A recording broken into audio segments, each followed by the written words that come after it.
કોસીના તાલુકાના બારા ગામને લઈને વાત કરીએ તો માંડ ફળિયાની અંદર જે લોકો છે તે લોકો અત્યારે ભેગા થયા છે ઘરના સ્થળે અને વાતચીત કરીએ તેમની સાથે. બહેનો પણ જોડાયા છે અને રસ્તાને લઈને માગણી છે અને વીજળીને લઈને માગણી છે અને આરોગ્યને લઈને માગણી છે. અનેક પ્રકારની સુવિધાઓ અહીંયા મળતી નથી તેવી રીતે માગણીઓ કરી રહ્યા છે અને ચૂંટણીનો બહિષ્કાર કરવાના છે. તો અમારી સાથે એક બેન જોડાયા છે તેમની સાથે વાતચીત કરીશું. શું નામ છે તમારું?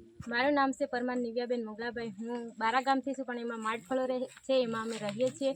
તેમાં એટલું બધી સુવિધા નથી, તો પણ અમે અહીંયા કેવી જિંદગી જીવીએ છીએ. અમારા દાદા છે, મોટા વડીલ છે, એ અહીંયા રોડ નથી, કંઈ સુવિધા નથી, શાળા નથી અને આંગણવાડી નથી અને આરોગ્ય કેન્દ્રવાળી બહેનો છે. ડિલિવરી વખતે આ બધા પુરુષોએ લઈ જાય છે જોડી કરીને અને અડધે જાત જે મહિલાઓ ડિલિવરી થઈ જાય છે, અડધે જાત મૃત્યુ પણ થાય છે.